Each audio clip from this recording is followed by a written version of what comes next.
이렇게 라이트하우스 파주 성도님들, 저는 되게 기억하고 있는데 저 기억하시나요, 혹시? 아, 감사합니다. 또 일산 성도님도 오랜만에 뵙게 돼서 너무 감사합니다. 저희는 허일성 장혜지 선교사입니다. 네, 저희는 2021년도 4월에 태국에 선교사로 파송받았습니다. 5년 차 선교하고 있고요. 처음 2년 동안 언어, 태국어를 조금 집중해서 훈련했고, 그 다음에는 현지 교회와 동역하며 사역했습니다. 그리고 올해 초에 현지의 초교파 교단에서 선교사 비자를 발급받았고, 작년에 선교사 비자를 받았고, 2024년 7월, 작년 7월에 이제 현지 교회를 개척했습니다. 전도와 예배 양육에 힘쓰고 있습니다. 네. 태국을 여행지로 생각하면 굉장히 좋은 곳입니다. 추천할 만한 정말 여행지인 것 같아요. 그런데 태국을 영적인 선교지로 바라본다면 영적으로 매우 황폐한 땅이라고 생각합니다. 한국의 선교 역사가 올해로 몇 년 됐는지 혹시 아시는 분 계실까요? 네? 숫자 세 자리. 두 자리 말고 세 자리. 140년 됐습니다. 네. 그런데 태국은 선교 역사가 197년 됐습니다. 그런데도 여전히 개신교인의 수가 0.6%입니다. 여기 빨간색, 네, 앞에. 네, 빨간색이 개신교입니다. 태국인의 93%는 불교인데요. 인도에서 넘어온 힌두식 불교이기 때문에 거의 우상숭배와 같다고 보시면 됩니다.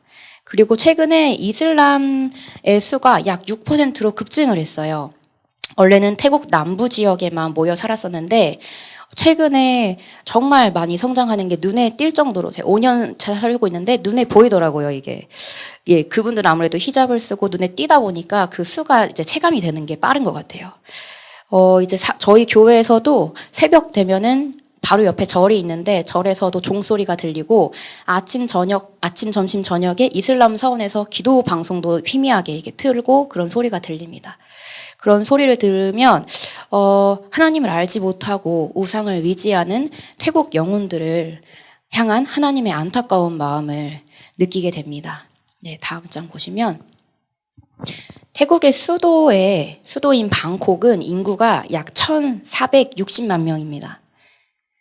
비공식적으로 미얀마나 다른 나라에서 온 불법 체류자들 다 포함하면 약 2천만 명이라고 하는데 이 수는 전체 인구수 7천만 명의 20에서 28% 비율이고요.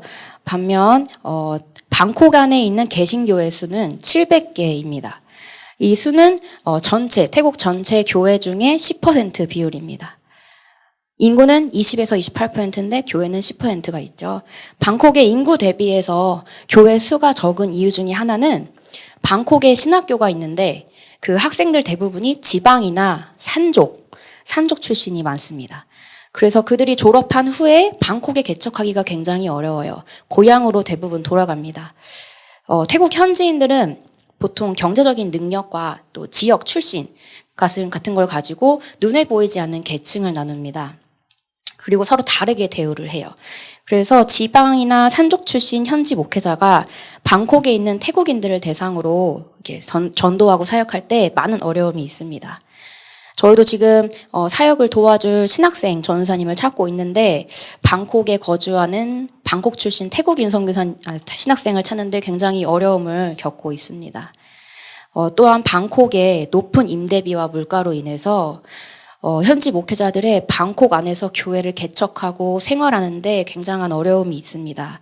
그렇기 때문에 태국 방콕 안에서 선교사가 현지 교회를 개척하고 또 자립할 수 있을 때까지 성장시키고 또 제자를 양육해서 교회를 이양하는 그런 교회 개척 사역이 더욱 필요하다고 생각하고 있습니다.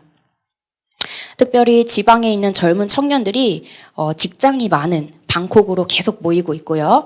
도시 사람들은 새로운 문화에 익숙하고 또 성장하려는 욕구가 강하고 또 그와 함께 영적인 갈급함도 굉장히 큽니다. 저희는 그래서 도시 선교에 대한 비전을 품고 지난해 7월 태국 방콕 동쪽 지역에 여기 공항 옆에 뿌라베 지역이거든요. 예, 방콕 동쪽 지역에 현지 교회를 개척했습니다. 저희 개척 준비 과정에 담긴 영상 한번 함께 보겠습니다. ทุกการแปรเปลี่ยนที่ชีวิตเราได้พบเจอ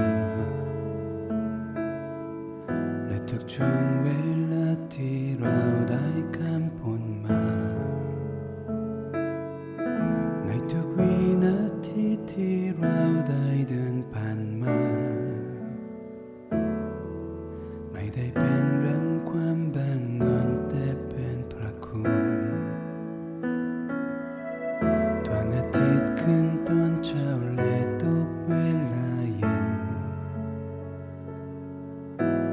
ที่หอมและพืชผลตามฤดูกาลในทุกวินาทีที่ฤดูกาลเปลี่ยนไปไม่ได้เป็นเรื่องที่สมควรแต่เป็นพระคุณทุกสิ่งเป็นเพราะพระคุณพระคุณพระคุณเป็นพระคุณในชีวิตนี้ไม่มีอะไรที่เราทำได้อย่างแน่นอนทุกสิ่งเป็นเพราะพระคุณพระคุณพระเจ้า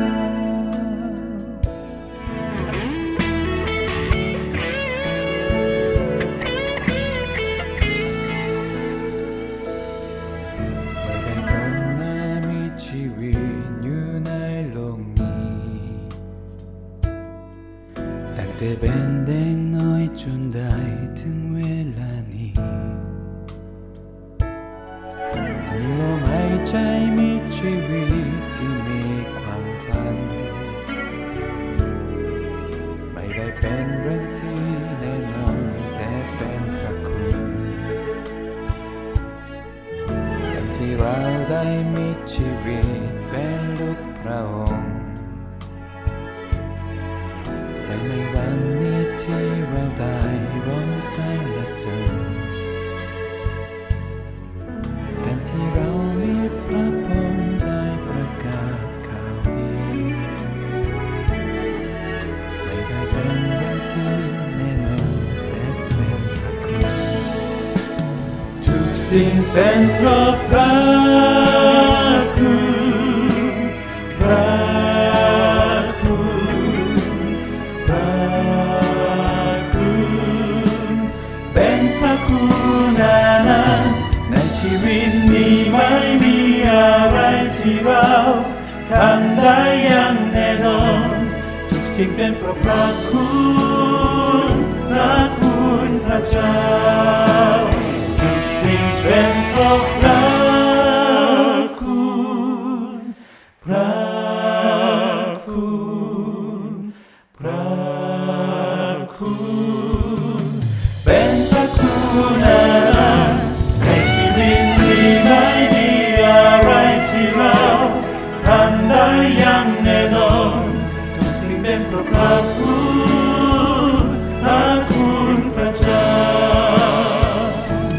ทุกสิ่งเป็นเพราะพระคุณพระคุณพระเจ้าทุกสิ่งเป็นเพราะพระคุณพระคุณพระเจ้า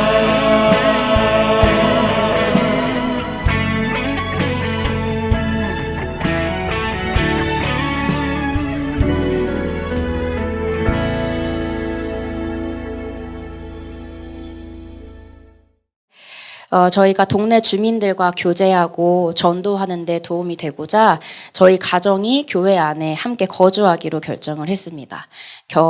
보통 이제 웬만한 태국인들도 경비원이 있는 곳에 많이 거주를 하는데요. 저희가 있는 곳은 이제 출입이 자유로운 경비 시스템이 없는 곳이기 때문에 보안을 위해서 CCTV도 설치하고 또 아까 보신 것처럼 보수공사도 또 했지만 또 건물이 30년이 돼서 곳곳이 노후된 곳이 많습니다. 29일에 이제 지진이 났을 때도 건물이 워낙 오래됐다 보니까 좀 걱정이 되긴 하더라고요. 또 쥐 때문에 쥐를 쫓는 약품을 주기적으로 교체하고 있기도 합니다. 또 가장 힘든 건 겨울에 바람이 불 때 그 조금 거리 옆쪽에 있는 쓰레기 처리장이 있는데 거기에서 냄새가 이렇게 쓰레기 냄새가 나더라고요. 네, 이게 가장 저에겐 또 힘든 부분이기도 했습니다. 이렇게 현지인들 삶에 함께 어우러지는데 여러 어려움이 많았지만 지금까지 또 하나님 은혜로 안전하게 잘 살아내고 있습니다. 교회 개척 이후에 하나님께서 저희에게 총 4가정을 만나게 하셨는데 그중에 2가정이 이사를 갔어요. 한 가정은 정착하고 한 분은 또 온 지 얼마 안 되신 분이세요. 떠난 2가정 이야기를 나눌 건데 떠난 2가정 중에 한 자매는 주말에 두리안 농장이 조금 멀리 있어요. 그곳에 이제 가느라 수요 예배만 오셨어요. 그런데 이제 결국 농장 쪽으로 이사를 최근에 가셨어요. 그런데 이분이 영적인 부분에 관심이 많으셔가지고 항상 만나면 질문을 많이 하시고 그런 열정이 있었는데 제가 이분 덕분에 태국어로 복음을 전하는 훈련이 아주 제대로 됐습니다. 네, 또 다른 한 가정은 경제적인 어려움으로 인해서 월세를 못 내서 이제 빈민가 쪽으로 급하게 이사를 가는 일이 있었습니다. 이 가정은 전도를 하다가 만난 가정인데 어른과 아이 2명 다 해서 11명이 방 2개짜리 집에서 이렇게 사는 방 2개, 2층짜리 집에서 사는 그런 아주 가난한 집이었어요. 전도를 하다가 만났는데 할머니께서 이제 이전에 교회를 가본 적이 있으시다고 하면서 손녀를 데리고 교회에 오셨어요. 그 가정에서 이제 4명, 5명씩 교회에 오니까 자리가 꽉 차는 것 같고 행복했습니다. 할머니의 딸과 며느리가 아파서 저희가 이제 늘 함께 기도해주고 마음을 쏟고 또 손녀 장학금도 지원해주고 일부러 주일 점심 식사도 맡겨서 예산도 넉넉하게 주고 뭐 여러 가지 선물도 많이 챙겨주고 노력을 했습니다. 그런데 교회에 온 지 한 3개월 됐을 때 갑자기 연락이 왔어요. 급히 병원을 가야 되는데 돈이 부족하다 이렇게 도와달라고 연락이 왔어요. 문제는 이러한 요청이 계속 반복이 됐어요. 금액은 크지 않았지만 저희가 병원비와 또 이사 비용을 2차례 도와주면서 저는 깊은 고민에 빠졌어요. 이분들이 하나님을 의지했으면 좋겠는데 물질적인 도움을 주는 것이 이분들의 신앙생활을 위해서 유익하지 않을 것 같다는 생각이 계속 들었어요. 제가 그 가정을 마지막으로 본 날이 아직도 기억에 생생히 남습니다. 할머니와 딸이 이제 얘기하기를 우리가 세례도 받고 싶고 앞으로 교회 잘 나올 거니까 한 번 더 도와달라 이렇게 얘기를 했어요. 그 모습을 보면서 교회에 오는데 돈이 조건이 되는 모습이 참 마음이 아팠습니다. 그러나 기도하면서 마음을 정한 대로 거절했습니다. 그랬더니 다음 주일부터 교회에 왔을까요? 안 왔을까요? 안 왔습니다. 네, 이제까지 열심히 복음을 전하고 사랑으로 살폈는데 갑자기 이별을 겪으니까 굉장히 마음이 허무하고 실망감이 컸습니다. 큰 상실을 경험한 이후로 제가 복음을 전할 때 상대방의 반응을 많이 살피게 됐어요.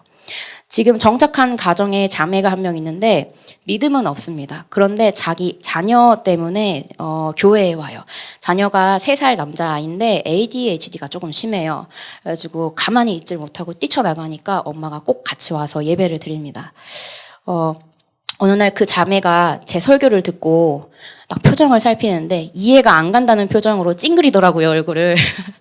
그래가지고 제가 그 모습을 본 이후로 그 자매랑 대화를 할 때 내가 복음을 계속 말하면 부담스럽다고 다음 주일에 안 오면 어떡하지? 그래, 친밀감을 먼저 쌓아보자. 이렇게 한 발 물러나거나 돌아서 가는 대화를 하기 시작했습니다. 제가 전도할 때, 전도가 거절당할 때 말씀이 태국인들의 마음에 들어가지 못하고 튕겨나갈 때, 또 전도 행사에 초대됐던 사람들이 교회 주일 예배로 연결되지 못할 때 사탄이 제 마음 가운데 아무리 열심히 해도 나는 할 수 없어 라는 이런 두려움을 심었습니다. 오늘 본문 말씀의 기도원은 반복되는 적의 공격으로 인해 무력함과 두려움에 빠져 있었습니다. 성경 말씀 그 당시에는 미디안이 이스라엘을 침략한 상황이었어요. 기드온은 곡식을 뺏길까봐 몰래 숨어서 밀을 타작했죠. 12절에 하나님께서 기드온을 부르십니다. 너는 나의 강한 용사다. 내가 너와 함께한다. 그러나 기드온은 하나님의 부르심에 대답하지 않고 오히려 하나님을 원망했습니다. 하나님이 함께 계시면 왜 내가 이런 고난을 당하죠? 하나님이 나를 버리신 거죠? 이후 14절, 16절에서도 하나님께서 계속 기드온을 부르시는데 기드온은 저는 보잘것없는 사람입니다. 지금 저에게 말씀하시는 분이 정말 주님이시라는 증거를 저한테 보여주세요. 라고 합니다. 기드온에게 용사 같은 모습은 전혀 찾아볼 수 없었습니다. 제가 중학생 때 수련회에서 이 말씀을 아주 재미있게 들었던 추억이 있습니다. 그때 당시 떠올려오면 제가 기도원 역할을 맡아서 앞에 나가서 연기도 했던 것 같아요. 그래서 목사님께 칭찬받고 즐거웠었는데 그때 생각하기로는 기도원이 하나님께 증거를 요청하는 모습을 보면서 어떻게 하나님을 의심해? 정말 믿음이 없네 라고 생각했어요. 그런데 선교지에서 다시 이 말씀을 묵상하니까 기드온의 마음이 너무 잘 이해가 되는 거예요. 저는 교회 개척 이후에 선교지에서 끊임없는 도전에 조금씩 지치게 되었습니다. 제가 원래 힘들다는 소리 거의 안 하거든요. 그런데 이제 성탄절 행사 마치고 나서 김영호 목사님한테 조금 지친다고 말했어요. 기억할란지 모르겠네요. 하나님의 크신 능력보다 나의 자금을 주목하여 보기 시작했습니다. 이렇게 작고 부족한 내가 앞으로 계속 이 사명을 잘 감당할 수 있을까? 이런 고민을 하면서 하나님의 뜻을 구할 때 문득 2년 전 일이 생각났습니다. 저희 아이들이 예주 예서인데요. 아이들이 그림 그리는 걸 정말 좋아해요. 예서가 오늘 같이 왔는데 예서가 4살 때쯤에 열심히 뭔가를 그려서 저한테 가져왔어요. 보니까 동그라미에다가 점 3개 찍고 짝대기 4개 이렇게 그렸어요. 그리고 들고 와서 이게 엄마예요 하고서 자랑스럽게 보여주더라고요. 제가 그 그림을 보고 어떻게 반응했을까요? 실망하고, 어떻게 이거밖에 못 그려? 엄마 이렇게 생겼어? 이렇게 핀잔을 줬을까요? 아니죠. 엄마를 떠올리면서 열심히 그림을 그린 우리 예서의 마음이 고맙고 또 사랑스러웠습니다. 그때가 선교 2년 차여서 적응하는 것도 아직 힘들고 언어 문제가 또 있었는데 엄마를 믿고 또 순종해서 선교지에 따라오고 오직 또 엄마만 바라보고 의지하는 우리 예주에서의 모습이 또 지금 하나님 앞에 나의 모습이지 않나 이런 생각을 하게 됐습니다. 우리 자녀들이 엄마 아빠를 위해서 무언가 할 때 어린 아이가 해낸 것이 훌륭하지 않아도 엄마 아빠를 위해 애쓴 그 마음이 부모님에게 힘이 되고 또 위로가 되어줍니다. 지금도 저희 아이들이 그려주는 엄마 그림은 어떤 명작보다 저에게 큰 기쁨을 주기 때문에 제가 차곡차곡 잘 모아놓고 있습니다. 우리가 그리스도인으로 살아갈 때 또 사명을 감당할 때 우리가 얼마나 많이 넘어지고 또 다시 일어나는지요. 우리가 믿음의 싸움을 싸울 때 우리의 모습이 아무리 작고 연약해도 우리가 아무리 낮고 낮은 곳에 있을지라도 하나님께서는 늘 사랑의 눈길로 우리를 바라보고 계시는 줄을 믿습니다. 아멘. 우리 삶에서 앞이 보이지 않을 때가 있어요. 시간이 흘러도 상황이 나아지지 않을 때가 있고 내가 왜 이런 고난을 받는지 이해되지 않을 때 또 사명을 끝까지 포기하지 않으려 애쓰다가 지쳤을 때 하나님께서는 우리에게 말씀하십니다. 얼마나 애썼니? 너의 약함도 내게는 귀하다. 그리고 내가 반드시 너와 함께한다. 함께 입술로 고백해 볼까요? 하나님께서 반드시 나와 함께 하신다. 아멘. 저는 이 말씀을 붙들고 올해에 들어서면서 점차 하나님의 사랑을 더 깊이 이해하고 회복하고 또 성장하는 시간들을 보내고 있습니다. 지금은 하나님께서 한 가정을 잘 정착하게 해주셨는데요. 스스로 그분이 이제 스스로 동네 친구도 전도를 하셨어요. 저희의 열심이 결코 헛되지 않도록 하나님께서 또 전도에 함께 하시고 우리 태국 성도님들이 느리지만 조금씩 하나님을 알아가게 하심에 참 감사하고 있습니다. 하나님께서 선교지 안에서 역사하심을 저희가 바라보면서 정말 하나님이 한 영혼을 천하보다 귀하게 여기시는구나 라는 그 마음을 점차 깨닫고 있습니다. 때때로 저희 가정이 복음의 씨앗을 뿌리고 또 심고 물을 줄 때 마음이 조급해질 때가 있어요. 그때마다 다시 기억합니다. 하나님께서는 반드시 태국 선교에 함께 하신다. 하나님께서 사랑하시며 애타게 찾고 있는 잃어버린 양들을 위해서 하나님께서 직접 그 현지 영혼들의 믿음을 자라게 하실 것이다 라고 믿고 있습니다. 그렇기에 저희 가정은 앞으로도 계속 예수님의 사랑을 채우고 또 가득 채워서 주저함 없이 전하고 또 전하기 위해 노력할 것입니다. 말씀의 기도원이 하나님을 온전히 신뢰하고 성령의 충만함을 입어 300명의 군사와 함께 미디안 군인 13만 5천 명과 담대하게 싸워서 마침내 승리했습니다. 저는 하나님께서 우리 성도님들을 저희 가정에게 기도의 상백명사로 붙여주셨다고 믿습니다. 동역자님들께서 사랑과 기도로 선교지에서 함께 싸워주셔서 저희에게 정말 큰 힘과 위로가 되고 있습니다. 앞으로도 저희 가정이 선교지에서 끝까지 승리할 수 있도록 소중한 기도로 동역을 부탁드리겠습니다. 사랑하는 동역자님들의 가정과 삶 가운데 하나님께서 반드시 함께하여 주시고 마침내 승리하게 하시기를 간절히 소망하며 축복합니다. 저희 함께 기도 제목 나누고 싶은데요. 네, 1번은 뿌라웻 교회를 통하여 방콕 태국인들에게 복음이 전파되기를. 2번 선교사 가정이 하나님의 사랑을 전하는 통로로 쓰임받기를. 선교사 가정이 강건하고 성령 충만하여 기도로 교회의 털을 잘 다지기를. 준비하고 있는 태권도 한국어 사역을 통해 많은 영혼들을 전도할 수 있기를. 교회와 연결되어 있는 가정들의 믿음이 성장하고 전도 대상자들이 예수님을 믿게 되기를. 부흥하여 예배 자리가 가득 차고 동네 바깥 큰 도로 쪽에 더 넓은 예배 처소로 이전하게 되기를.